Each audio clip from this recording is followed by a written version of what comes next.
अरे बाप रे, ये तो मुझे किसी और नाम से बुला रही है। रैम्बो! लगता है इस घर में भूत प्रेत रहते हैं। मुझे नहाना पड़ेगा, तालाब के पास चलो।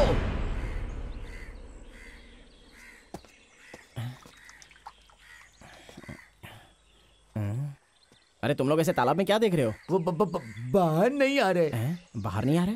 कौन? बॉस नहाने के लिए अंदर गए हैं। हमेशा ऐसे ही करते हैं, पानी में घुसते हैं, थोड़ा फुटेज खाते हैं, फिर निकलते हैं। उनकी स्टाइल है। ये फुटेज थोड़ा ज्यादा नहीं लगता? काफी समय बीत गया है, मरवर तो नहीं गए ना? फायर ब्रिगेड को बुलाता हूँ।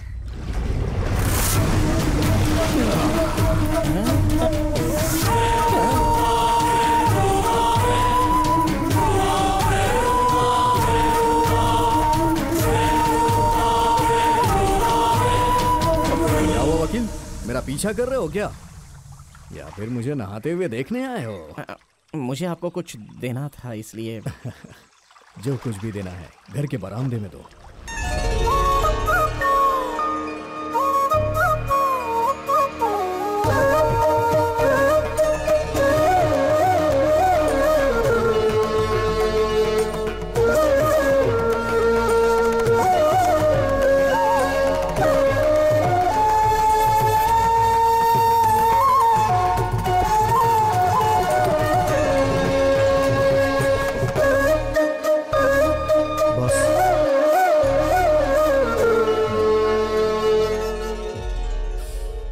जो भी बोलना है बोलो, क्योंकि अगर मैं शुरू हो गया तो फिर मैं किसी की नहीं सुनूंगा।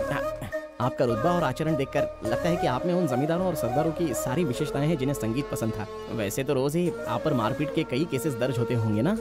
ये कोई गलत बात है क्या? अरे दुनिया में गलती कौन नहीं करता है।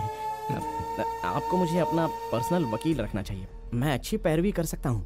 पैरवी तो कर लोगे लेकिन केस नहीं जीत पाओगे। अरे मेरे पास दिल्ली के वकील हैं जो मेरे लिए केस जीतते हैं। वो तो सेंटर में है ना, मैं यहाँ सब कुछ हैंडल कर लूंगा। जरूरत नहीं है। एक बात पूछूं आपसे, आप सच में यहाँ पर जमीन लेवल करवाने के लिए आए हैं? तुम कब सीखोगे वकील, समझ में नहीं आता। कल से शुरुआत होगी इस संगीतकार गोपन के धमाके की।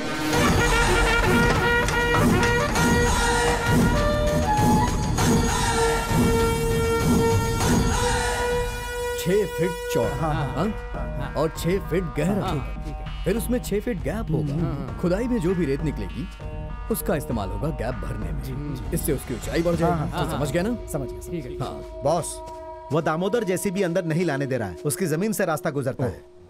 ज्योतिषी ने कहा था बहुत सारी बाधाएं आएंगी और बाधाओं ने आना शुरू कर दिया है। जेसीबी को रोक देने दो, आदमी काम करेंगे, बाकी सब कुछ तुम संभाल लो ना। जाके और आदमियों को ले आओ और काम शुरू करो। जाओ जाओ जाओ।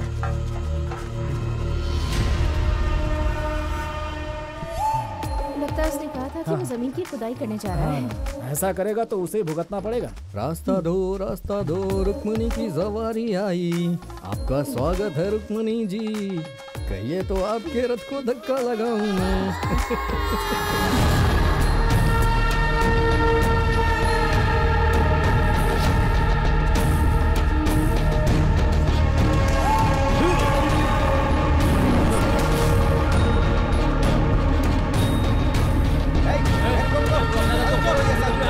इस खेत में कोई काम नहीं होगा, चलो निकलो, निकलो यहाँ से। प्रॉब्लम क्या है भाई? प्रॉब्लम ये है कि इस जमीन को ना तुम सपाट कर सकते हो, ना खोद सकते हो और ना ही कोई काम कर सकते हो। हम ऐसा नहीं होने देंगे। ऐसा है क्या? ये कौन सा न्याय हुआ? लीज पे ली हुई जमीन को मैं क्यों नहीं खोद सकता? मछली पालन क्यों नहीं कर सकता हूँ? मजाक कर रहे हो क्या?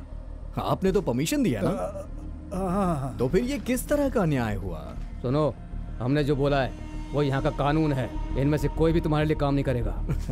तुम खुद का कानून बना रहे हो, ये ठीक बात नहीं है। मुझे लगा कि जो पैसे मैं खर्च करूंगा उससे यहाँ के लोगों को फायदा होगा और तुम वो होने नहीं दे रहे हो। रैम्बो! बॉस, वो आ गए।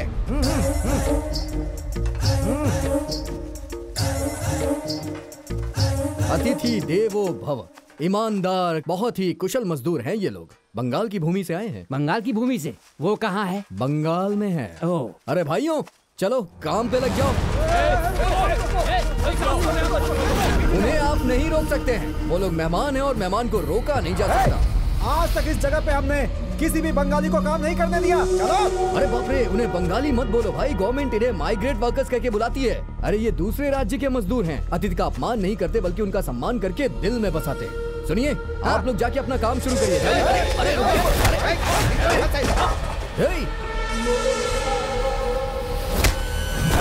अरे रुक जाइए, क्या कर रहे हैं? अरे रुको, अरे भाई क्या कर, उठ जाओ भाई, उठ जाओ आराम से। अरे बाप रे, देखो मेरे मजदूरों को मत मारो प्लीज प्लीज प्लीज। कहो तो मैं तुम्हारे पैर पकड़ लूं। ठीक है, प्लीज।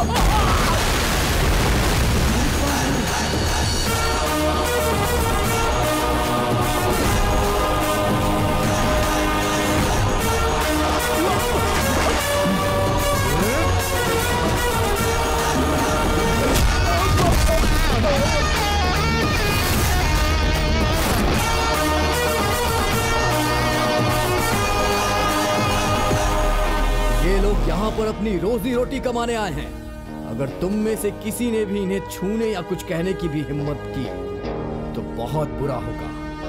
एक एक को मैं मार डालूंगा।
यहाँ तो पुलिस आ गई। हाँ देखा मैंने। ये क्या कर रहे हो तुम लोग? रॉकी पीछे हटो।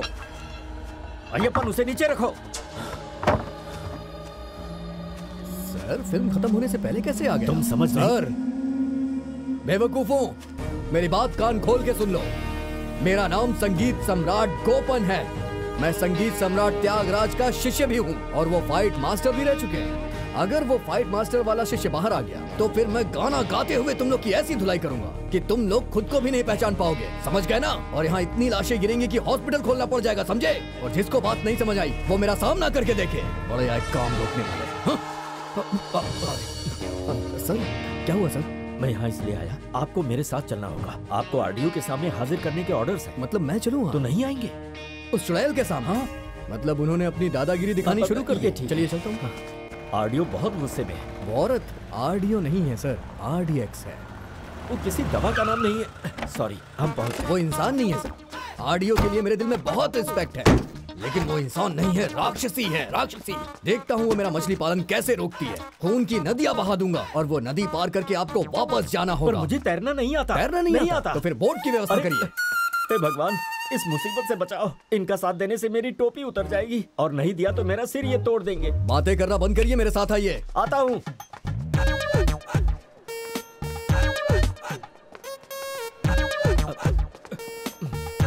अरे अरे कहाँ जा रहे हो? मैडम बिजी हैं, यहीं पे रुको। रुक जाऊं? हरगिज़ नहीं। जाके बोलो उन्हें संगीतकार गोपन आए हैं और वो बहुत ज्यादा गुस्से में हैं। अगर उनका ज्वालामुखी फूटा तो सब जल के राख हो जाएंगे। कहाँ है वो आदमी? वो आदमी मैं हूँ। ये है वो आदमी। हाँ, अरे जाके बोलो उन्हें। जाओ। अरे सुनिए गोपन, पेशेंस रखिए, इतना ज्यादा गुस्सा तो 3-4 अच्छा नहीं लीटर होता। उस चुड़ैल के गले में डालिए जिससे वो शांत हो अरे जाए। थोड़ा ठंड रखिए। क्या हुआ? मैडम बुला रही हैं। हाँ हाँ, चलो चलो। सुनिए, अगर अंदर कोई सीन हो जाए तो आप बौखलाना नहीं। बिल्कुल मत डरना। आ जाओ मेरे साथ। अरे लेकिन मेरी बात मुझे सुनो माफी गोपन, दे दीजिए वो मैं- महारानी जी, मुझे माफ कर दीजिए। मैं बहुत ही सदाचारी हूँ, ये तो आप जानती ही हैं ना। उस जमीन के लिए मैंने बहुत पैसे खर्च किए हैं और मोटा ब्याज भी भर रहा हूँ। अगर मछली पालन का काम नहीं शुरू हुआ ना तो सच कह रहा हूँ मैं सुसाइड कर लूंगा मैडम, और मेरी मौत का जिम्मेदार आप ही होंगी मैडम। और इंडिया के किसान की आत्महत्या की लिस्ट में मेरा नाम भी ऐड हो जाएगा, देख लेना। सर का नाम भी अरे ऐड हो मेरा जाएगा। नाम क्यों? मैडम का काफी है ना। लिखो अपना नाम, लेकिन आत्महत्या करनी पड़ेगी। हाँ? क्योंकि फिश फार्मिंग तो वहाँ नहीं हो सकती। ये देखो, कलेक्टर का स्टे ऑर्डर है, और तो और 2 क्रिमिनल केसेस भी चलने वाले हैं। ये क्या हुआ? एक एग्रीकल्चरल लैंड में तालाब खोदने की कोशिश, और दूसरा गांव वालों के साथ गुंडागर्दी करने की कोशिश। मेरी छोटी छोटी मछलियों का क्या होगा? वो तो शहर से आने के लिए निकल भी चुकी हैं। उन्हें तैरने के लिए तालाब नहीं मिला तो वो मर जाएंगी मैडम, और इतनी सारी मौतों का दुख मुझसे बर्दाश्त नहीं होगा। नहीं हो पाएगा मैडम, मुझे माफ कर दीजिए। मैं नहीं कर सकता हूँ, नहीं हो सकता है। पैसे और पहचान के बलबूते पर अगर ऊपर से कोई ऑर्डर लेकर आना चाहते हो तो उसका कोई फायदा नहीं। रहने दो, क्योंकि इस मैटर में ना तो कोई कोर्ट मदद करेगा ना कोई गवर्नमेंट। मैडम कुछ तो दया दिखाइए मुझ पे। नहीं, मैडम मैडम मैं आपका अपना भाई हूँ, आपका पड़ोसी हूँ, आपका शौहर हूँ, आपका अपना लवर हूँ, लेकिन फिर भी आप मुझसे नफरत कर रही हैं। ऐसा मत करिए मैडम। मैं भी यही सोच रहा था। मैं आपको कुछ दे सकता हूँ? What the hell? Just clear out. Officer, madam. take him away. सुनिए गोपन, ओह, निकलो यहाँ से। नौकरशाही की दादागिरी, ये तो हद से ज्यादा ही हो रहा है। भारत छोड़ो आंदोलन नहीं। नौकरशाही के खिलाफ आंदोलन। बहुत बढ़िया। Officer, मैडम, अब हम लोग चले यहाँ से क्या गोपन? Madam, just clear out, I said. ओहो, भड़क गई। संगीतकार गोपन पे भड़क गई। मैंने संगीत सीखा है, संगीत सिखाया भी है, लेकिन सबक नहीं सीखा। और सबक सिखाना आता है मुझे, और खेत सपाट करना भी आता है। मैं आपको सबक सिखाऊंगा और खेत भी सपाट करूंगा। चलो चलो ना भाई, चलो आ जाओ। चलो।